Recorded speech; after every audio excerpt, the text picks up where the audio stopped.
Lords of War, Elves vs. Lizardmen, Volume 1. Written by Vaux and read by Tom Barratt. Part 1. The Forsaken Prince. Erendriel Aegis, Prince Regent of the Seven Kingdoms, stood on the battlements of the partition and looked out towards the horizon.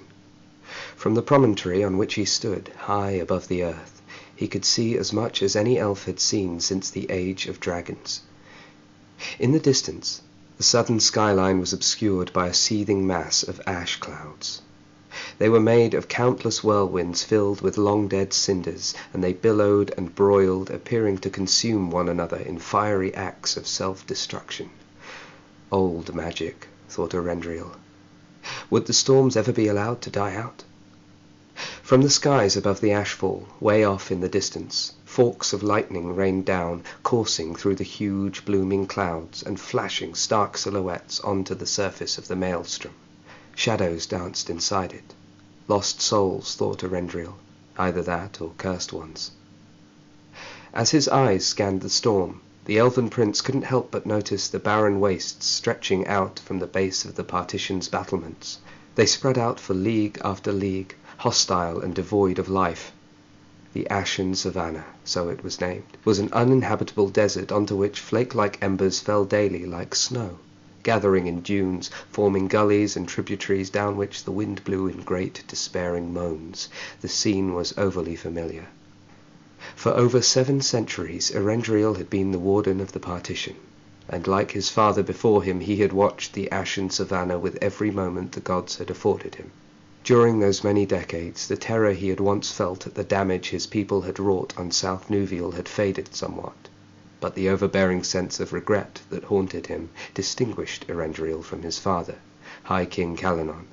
The High King had been one of the key architects of the Emerald Forest's destruction. To this day he, much like the 6 other elf kings and queens, praised the Ashen Savannah for the safety it afforded their lands. As far as Erendriel was concerned, the Ashen Savannah represented just one of an infinite number of follies for which elfkind were responsible. But what did it matter?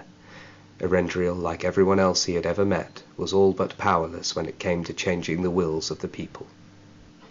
The very sight of the wasteland had once made Erendriel sick to his stomach, but day after day he had stood guard, as was his duty, and its impact on him waned.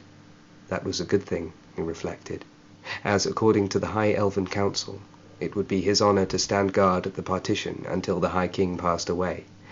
As his father, at but 3 millennia of age, was in the very best of health, it seemed that his would be a service without end, to match his father's peace without end. Both felt like a curse to Erendriel, to a lesser or greater degree. Spinning on his heel, Erendriel began to walk back across the wide battlements, taking note of the piles of ash which had gathered here and there.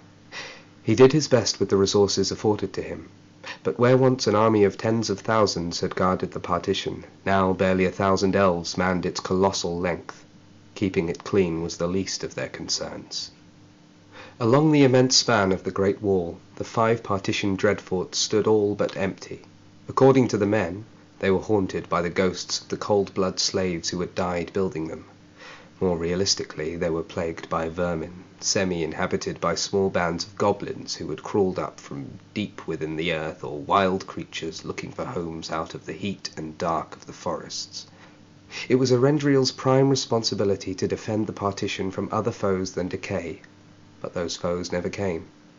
The Lizardmen, battles with which bathed his father's history in gold-soaked glory, seemed almost like a fairy tale to Erendriel. Scare stories made up to keep the young elves in check. As Erendriel reached the other side of the wall, he climbed the northern battlements and looked out onto a contrasting scene. Verdant fields, forests and valleys. They were the elven lowlands, dominion of King Lubral, lord of Corn and ruler of Southwatch.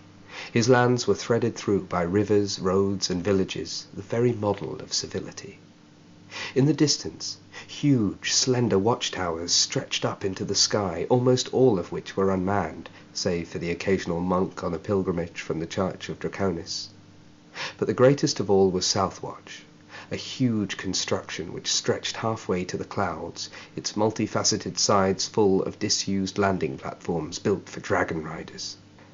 During the centuries in which Arendriel had manned the wall, he had received correspondence detailing developments in elven courtly life. His betrothed, Yelena of Southwatch, was Lubral's daughter.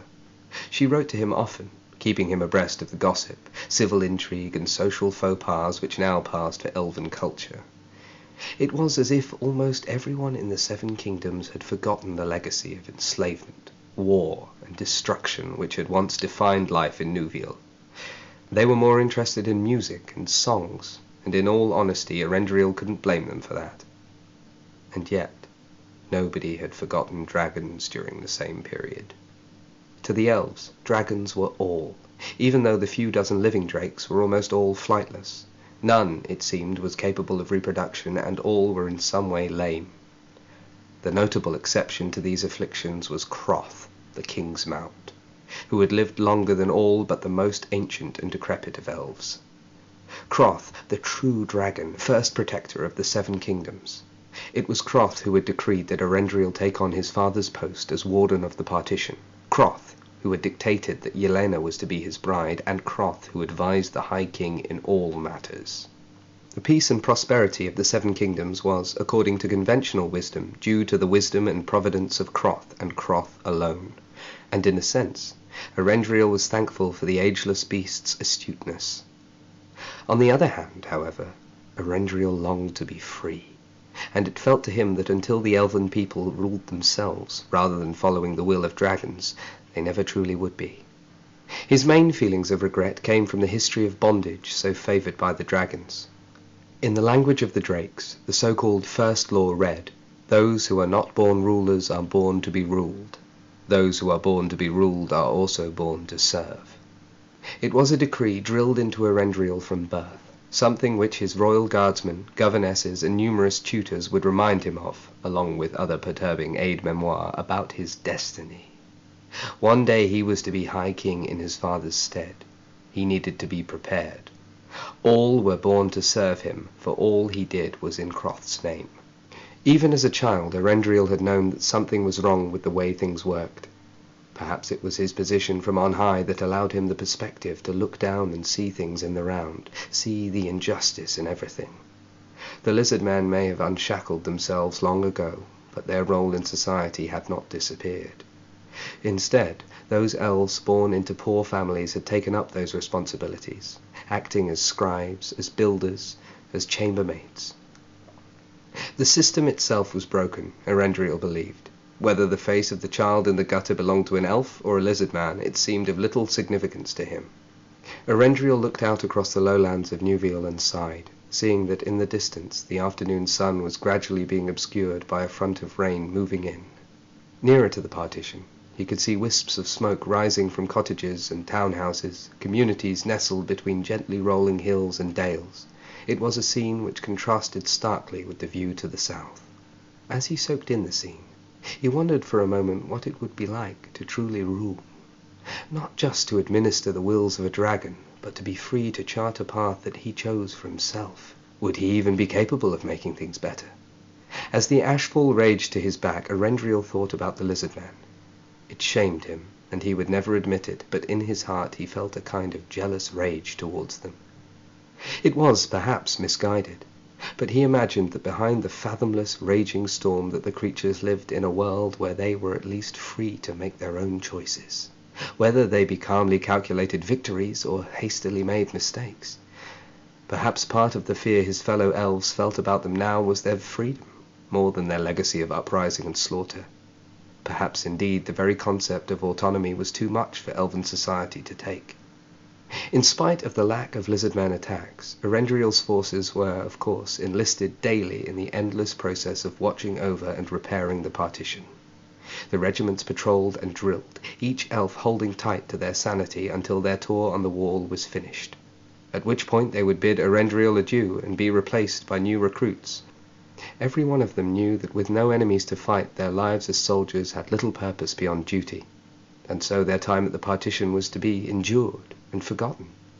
Arendriel believed that his face to them was forgotten too, much like their faces were forgotten to him, along with their lists of duties. As for duty itself, it was, thought Arendriel, little more than a web laid out to trap fools, a web he had little hope of escaping. From the corner of his vision, Arendriel then noticed movement. Goodness knew how long it had been, but standing beside him was Poldark, one of his royal guards and his most trusted ally. The old elf was branding a message in one extended hand. "Poldark!" Arendriel exclaimed. "How long have you been there?" "Not long, my lord," came the reply. "An eagle brought this message to the wall some time ago. A courier only recently delivered it to me. It appears it was delivered to the arbor, but the arbor is—" "Unmanned, yes," said Arendriel. The prince took the scroll from Poldark and noted the golden seal. It was a message from the Council of Seven, which made it of grave significance, especially as the message had been carried by eagle, not brought with a consignment of supplies as his orders more generally were. Peeling back the seal, Arendriel felt angry somehow. The arbor was the westernmost of the 5 partition dreadforts. It bordered the Whispering Woods, and had become all but disused even during his father's stewardship of the wall. These days it was guarded only by the animals of the forest, including a large streak of battle tigers who had effectively claimed it as theirs. Of the other dreadforts, there was the Sickle to the far east, bordering the Blackwood, and, according to the men, the most haunted of all. The Crucible, where the central partition armory was situated. The Myrtle, long abandoned and crawling with goblins, bordered the arbor, and the Eye, the centermost bastion, was where the bulk of Arendriel's forces were garrisoned. Why the High Council had sent a message to the arbor he could not imagine. Perhaps the lords, ladies, and courtiers of the capital were even more out of touch than he had been led to believe. Poldark stood, watching Arendriel with piqued curiosity. "And?" he asked. Arendriel unfurled the scroll and scanned the surface of the missive. "I have been summoned," he replied. "Does that mean—" "No." As Arendriel carefully folded the note and placed it within his cloak, both he and his manservant were thinking the same thing. The only time a warden had ever left the partition in its history was to be crowned High King. If his father had died, then the message would have said so. Indeed, a platoon of riders would have brought the news by hand. This summons was, therefore, ominous in the extreme. After a long silence, Poldark spoke up. "Does the message say why?" he asked. "It does not," Arendriel replied. "My lord, this is highly irregular." "I know. The warden of the partition only leaves his post to—" "I know, Poldark." "Whatever the case, we must leave at once. Evening is drawing in, but if we ride through the night, we should be at the capital by daybreak." Arendriel did not respond. Instead, he walked towards one of the many parapets containing stairs down into the belly of the Eye. As he did so, a low growl of thunder sounded far away in the distance. Descending the steps, Arendriel smiled grimly. Yet another duty to perform, he thought. Yet another responsibility he was honor bound to undertake.